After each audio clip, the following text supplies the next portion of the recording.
Thanks for having me. And what do you like about this conference, and what keeps you coming here? This is actually my first time, so I showed up just because of all the good stories I've heard about it. So Awesome. So you're going to be back next year? I hope to. Yeah, It works out. yeah. If they accept my talks, I'll come back. If not, I probably won't. Awesome. Awesome. So what did you talk about this time? This time I talked about asynchronous programming in .NET, the evolution of that, as well as what not to do in concurrent programming. So tell us something not to do in concurrent programming. Well, the first thing I have in my presentation is not to use thread.sleep, and the next one I have is not to use do event. And then I got a bunch of more. You mean not to go back to VB6 again? Well, there's that. Yeah, don't do VB6 and don't do events. Okay, It so gets confusing. So here's a question for you. So do events is there to actually make things refresh and allow other threads to work, right? That's Yes and technically no. what it's supposed to do. So, but if you're doing concurrent programming properly, you should never need to use that. Correct? Exactly. Do events is there is when you do something wrong on the UI thread to cause it to need to do a refresh. If you're doing too much work on the UI thread, that's why you need to use do events. Yeah. So you shouldn't put do events in. You should just do it right. Okay, so when you were doing this program or this coding session, what type of front end were you using? WPF? I do in Or- those ones. I do an example both in WPF and WinForms. Okay, perfect. Okay, and one of the things that I know because I've done quite a bit of WPF programming is that if you're not using like a background task thread or something like that, you're especially on anything that runs longer than about that. Yeah. You're hosed, and Yes. you can see it very quickly. So guys, this is something that we need to talk about in the future, actually, on one of our shows, because I don't think enough people actually understand how to code WPF. Exactly. Yeah. So Yeah, and now since WPF isn't going away and coming back, so to speak, I mean, they're Yeah, saying there's a that, roadmap, yeah. Right, there's a roadmap, there's a future for it. It's going to be a little bit more relevant, you know? Well, I think there's always going to be a portion for desktop programming, but let's get back to the parallel stuff.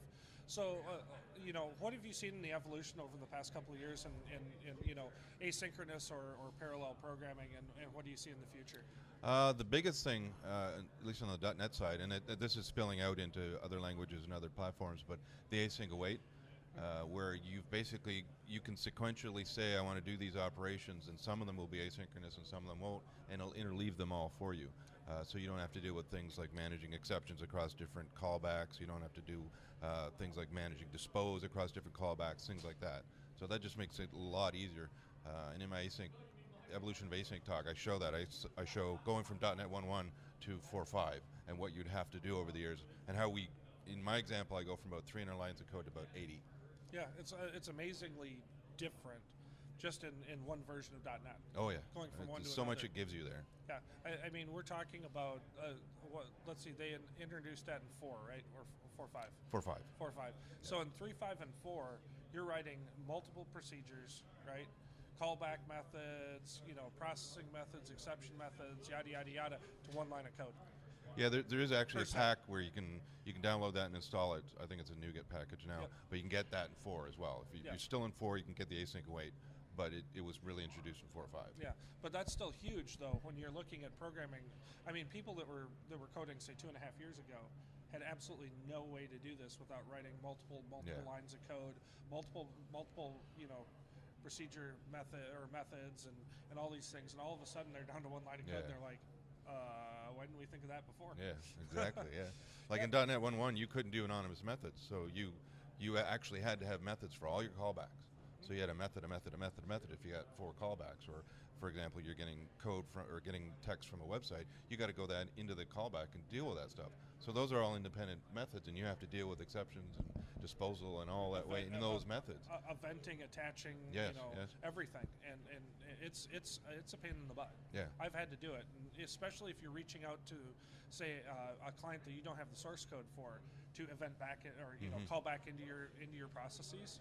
Good luck trying to troubleshoot that. That sucks. Yeah, it's lots of And fun. now yeah. you just say, await it, and then just continue Yeah. my process. Yeah, it's all in one place. You can see it. It's there. What happens next is the next line instead of another method over here as a callback. Or even if you used anonymous methods or lambdas, the lambda would be there. But now you've got everything tabbed over and wrapped in a lambda or an action or a func or something like that, And depending on some what you're people doing. just cannot read those. I mean, even if you can read them, it's it's a bunch of cruft that you don't need to deal with. With Exactly. async await, it's like boom, boom, done. I don't have to Exactly. deal with all this tabbing and all this other crap. So No, exactly. Got anything, JJ? Actually, You're just over here floored. I'm learning. Now you've got my job. You just sit that's there. what I'm here for. Yeah, pretty. I'm like, hey, well, there you go. Yeah, no, this stuff is That would fantastic. be cool to see that. I mean, I like that. I like Foundation, Warrior Study on that, how we got to where we're at. So that would have been a lot of fun for me. Well, we'll be booking you in January, February if you Sounds can good. get on. And we can go through that evolution really quick Yeah. on our show. Oh, okay. That'd be awesome. That'll That'd be the awesome. second Yeah. person. Yeah. So, First agile. well, that's true. That is true. But how about we talk about a little second side of you? I hear you're on a podcast.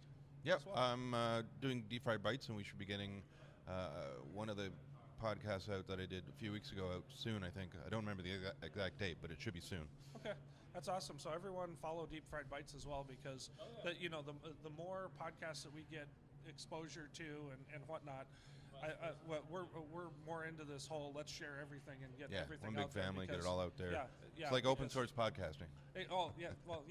Let's crowdsource this. Yeah. But and you're from Canada, and Yep. I know you speak across Canada. So where are you going to be next? The any next plans? one is going to be Code Mash. Okay. Next one I have scheduled. There might be something else after that, but I haven't done Okay. anything yet. Well, So it's a very relevant talk, and I'm excited to see after the open what happens next year. So hopefully, when you come back next year, we can see what's transpired over this last year. Yep. So, Yep. Sounds like fun. And where can people find you on Twitter? Twitter, the Peter Ritchie, internets? all one word. Ritchie for the name, and Peter, of course, in front of that. I got peterritchie.com, so my blog is at blog.peterritchie.com. Perfect. And otherwise, various other places. You just search for Peter Ritchie, you'll probably find me. Awesome. awesome. Well, thank you so much for coming on, Peter. Thank you. It's Thanks a for having me. pleasure seeing you again, and Thank you. we'll a lot. talk to you soon. Thanks, guys. Thanks, everyone.